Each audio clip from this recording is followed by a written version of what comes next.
ஆகாஷவாணி.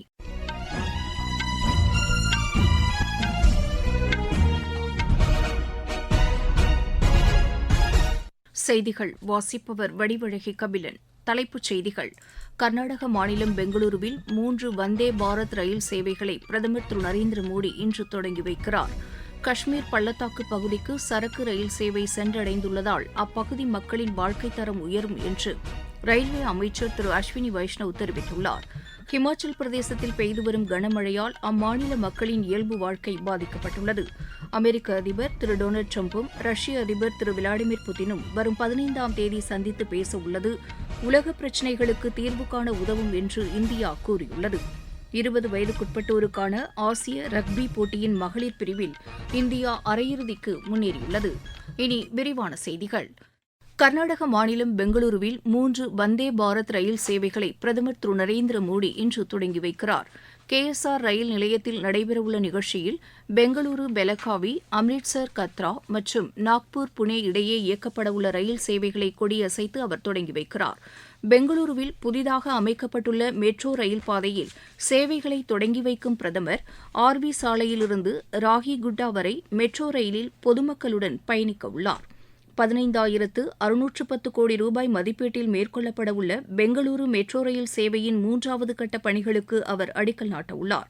பெங்களூருவில் புதிய போக்குவரத்து மேம்பாட்டு திட்டங்களுக்கு அடிக்கல் நாட்டவுள்ள பிரதமர் பொதுக்கூட்டம் ஒன்றிலும் உரையாற்றவுள்ளார்.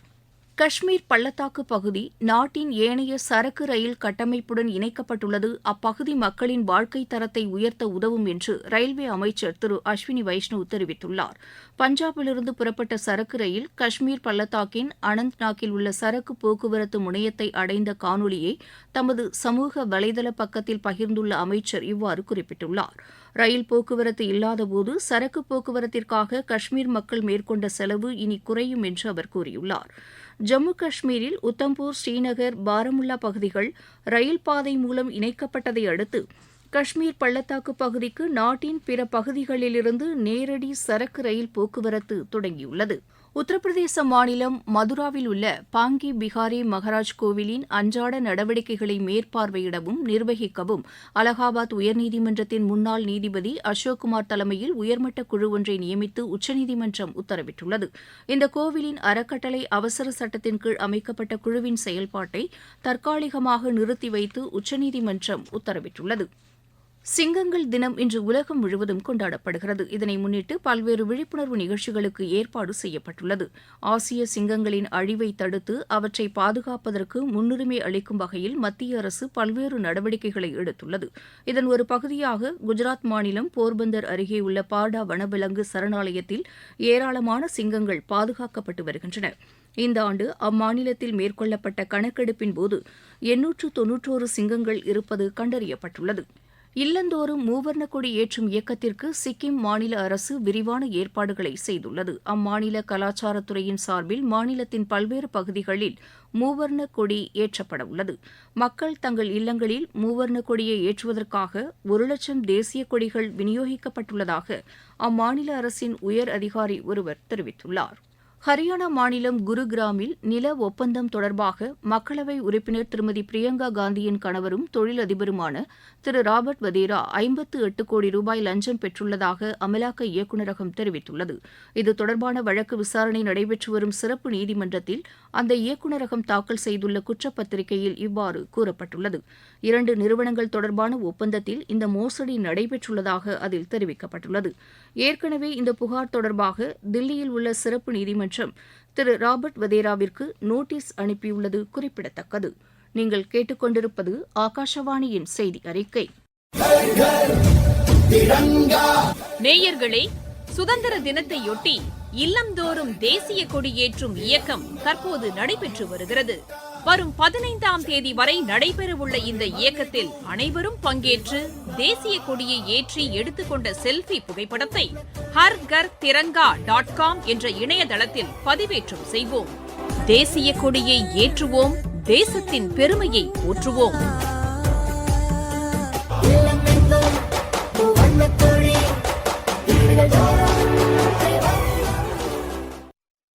அமெரிக்க அதிபர் திரு டொனால்டு டிரம்பும் ரஷ்ய அதிபர் திரு விளாடிமிர் புட்டினும் வரும் 15ஆம் தேதி சந்தித்து பேச உள்ளது உலக பிரச்சினைகளுக்கு தீர்வு காண உதவும் என்று இந்தியா கூறியுள்ளது. இது தொடர்பாக வெளியுறவுத்துறை வெளியிட்டுள்ள அறிக்கையில் யுக்ரைன் ரஷ்யா இடையேயான மோதலுக்கு தீர்வு ஏற்படவும் இந்த பேச்சுக்கள் உதவும் என்று தெரிவிக்கப்பட்டுள்ளது. ரஷ்யா யுக்ரைன் இடையேயான மோதலுக்கு பேச்சுவார்த்தையின் மூலம் தீர்வு காண வேண்டும் என்று பிரதமர் திரு நரேந்திர மோடி தொடர்ந்து வலியுறுத்தி வருகிறார் என்றும் அந்த அறிக்கையில் கூறப்பட்டுள்ளது. ரஷ்யாவுக்கு ராஜ்ய ரீதியில் நிர்பந்தம் அளிப்பதன் மூலமாக யுக்ரைனுடனான ரஷ்யாவின் மோதலுக்கு முற்றுப்புள்ளி வைக்க முடியும் என்று ஐரோப்பிய நாடுகளின் தலைவர்கள் கருத்து தெரிவித்துள்ளனர். இது தொடர்பாக பிரான்ஸ் அதிபர் திரு இமானுவேல் மேக்ரோன், இத்தாலி பிரதமர் திருமதி ஜார்ஜியா மெலோனி, ஜெர்மன் அதிபர் திரு ஃபெட்ரிச் மெர்ஸ், போலந்து பிரதமர் திரு டொனால்டு டஸ்க், பிரிட்டன் பிரதமர் திரு கீர் ஸ்டார்மர், பின்லாந்து பிரதமர் திரு அலெக்சாண்டர், ஐரோப்பிய யூனியன் தலைவர் திருமதி ஊர்சுலா ஒண்டர்லோயன் ஆகியோர் அறிக்கை ஒன்றை வெளியிட்டுள்ளனர். யுக்ரைனில் அப்பாவி மக்கள் கொல்லப்படுவதை தடுக்க அமெரிக்க அதிபர் திரு டொனால்டு டிரம்ப் மேற்கொண்டுள்ள நடவடிக்கைகளை வரவேற்பதாக அவர்கள் அதில் தெரிவித்துள்ளனர். யுக்ரைனுக்கு ராணுவ ரீதியாகவும் பொருளாதார ரீதியாகவும் ஆதரவளிக்கவும் இந்நாடுகளின் தலைவர்கள் முன்வந்துள்ளனர். சர்வதேச விண்வெளி ஆய்வு மையத்தில் பல மாதங்கள் தங்கியிருந்து ஆய்வு மேற்கொண்ட அமெரிக்கா, ரஷ்யா, ஜப்பான் நாடுகளைச் சேர்ந்த 4 விண்வெளி வீரர்கள் நேற்று பாதுகாப்பாக பூமிக்கு திரும்பினர். ஸ்பேஸ் எக்ஸ் விண்கலம் இவர்களை பத்திரமாக பூமிக்கு அழைத்து வந்துள்ளதாக நாசா தெரிவித்துள்ளது. இவர்கள் சர்வதேச விண்வெளி ஆய்வு மையத்தில் 148 நாட்கள் தங்கியிருந்து பல்வேறு ஆய்வுகளை மேற்கொண்டனர். விண்வெளியில் தங்கியிருந்த காலத்தில் அங்கு ஏற்படும் மன மற்றும் உடல் மாற்றங்கள், மூளையிலிருந்து இதயத்திற்கு செல்லும் இரத்த ஓட்டம், சந்திரனுக்கான எதிர்கால பயணம் உட்பட பல்வேறு ஆய்வுகளை அவர்கள் மேற்கொண்டனர். சர்வதேச விண்வெளி மையத்திலிருந்து ஆராய்ச்சி மாதிரிகளையும் அவர்கள் பூமிக்கு கொண்டு வந்துள்ளதாக நாசா அதிகாரிகள் தெரிவித்துள்ளனர். இந்தியாவின் அண்டை நாடான பங்களாதேஷின் நாடாளுமன்ற தேர்தல் அடுத்த ஆண்டு பிப்ரவரி மாதம் நடைபெறும் என்று அந்நாட்டு தேர்தல் ஆணையம் அறிவித்துள்ளது.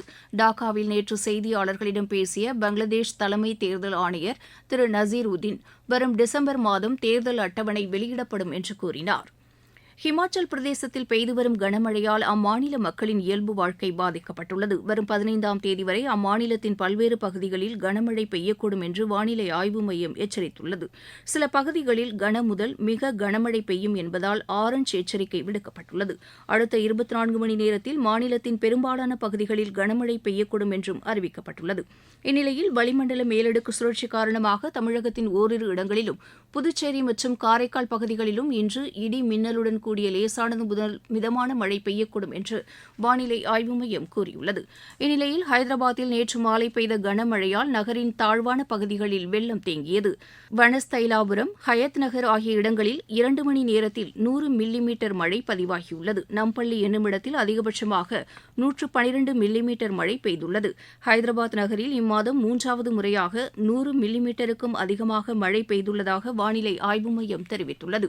மாநிலத்தின் பல்வேறு பகுதிகளில் அடுத்த சில நாட்களுக்கு கனமழை நீடிக்கும் என்றும் அந்த மையம் கூறியுள்ளது. 20 வயதுக்குட்பட்டோருக்கான ஆசிய ரக்பி போட்டியின் மகளிர் பிரிவில் இந்தியா அரையிறுதிக்கு முன்னேறியுள்ளது. பீகாரில் நடைபெற்று வரும் இப்போட்டியில் ஏற்கனவே கஜகஸ்தான், ஐக்கிய அரபு எமிரேட்ஸ் அணிகளை இந்தியா வென்றுள்ளது. நேற்று நடைபெற்ற ஆட்டத்தில் 31-7 என்ற புள்ளி கணக்கில் ஐக்கிய அரபு எமிரேட்ஸ் அணியை வென்றதன் மூலம் இந்தியா அரையிறுதிக்கு முன்னேறியுள்ளது. 20 வயதுக்குட்பட்டோருக்கான ஆசிய கோப்பை மகளிர் கால்பந்து தகுதிச்சுற்று போட்டியில் இந்தியா இன்று மியான்மரை எதிர்கொள்கிறது. மியான்மரில் இப்போட்டி பிற்பகல் 3 மணிக்கு தொடங்குகிறது. துரந்த் கோப்பை கால்பந்து போட்டியின் காலிறுதி ஆட்டத்திற்கு மோகன் பகான் அணி முன்னேறியுள்ளது. கொல்கத்தாவில் நேற்று நடைபெற்ற கடைசி லீக் ஆட்டத்தில் மோகன் பகான் அணி 5-1 என்ற கோல் கணக்கில் டைமண்ட் ஹார்பர் அணியை வென்றது. சீனாவில் நடைபெற்று வரும் உலக விளையாட்டுப் போட்டிகளின் ஒரு பகுதியாக கயிறு இழுக்கும் போட்டி இன்று தொடங்குகிறது. சென்னையில் நடைபெற்று வரும் சென்னை கிராண்ட் மாஸ்டர்ஸ் செஸ் போட்டியின் 3வது சுற்றில் இந்தியாவின் அர்ஜுன் எரிகேசி வெற்றி பெற்றுள்ளார். மீண்டும் தலைப்புச் செய்திகள். கர்நாடக மாநிலம் பெங்களூருவில் 3 வந்தே பாரத் ரயில் சேவைகளை பிரதமர் திரு நரேந்திர மோடி இன்று தொடங்கி வைக்கிறார். காஷ்மீர் பள்ளத்தாக்கு பகுதிக்கு சரக்கு ரயில் சேவை சென்றடைந்துள்ளதால் அப்பகுதி மக்களின் வாழ்க்கை தரம் உயரும் என்று ரயில்வே அமைச்சர் திரு அஸ்வினி வைஷ்ணவ் தெரிவித்துள்ளார். ஹிமாச்சல் பிரதேசத்தில் பெய்து வரும் கனமழையால் அம்மாநில மக்களின் இயல்பு வாழ்க்கை பாதிக்கப்பட்டுள்ளது. அமெரிக்க அதிபர் திரு டொனால்டு டிரம்பும் ரஷ்ய அதிபர் திரு விளாடிமிர் புட்டினும் வரும் 15ஆம் தேதி சந்தித்து பேச உள்ளது உலக பிரச்சினைகளுக்கு தீர்வு காண உதவும் என்று இந்தியா கூறியுள்ளது. 20 வயதுக்குட்பட்டோருக்கான ஆசிய ரக்பி போட்டியின் மகளிர் பிரிவில் இந்தியா அரையிறுதிக்கு முன்னேறியுள்ளது. இத்துடன் இந்த செய்தி அறிக்கை நிறைவு பெற்றது. எமது செய்திகளை சமூக வலைதள பக்கங்களில் AR நியூஸ் சென்னை என்ற முகவரியிலும், RNU சென்னை என்ற யூடியூப் சேனலிலும் உடனுக்குடன் அறிந்து கொள்ளலாம்.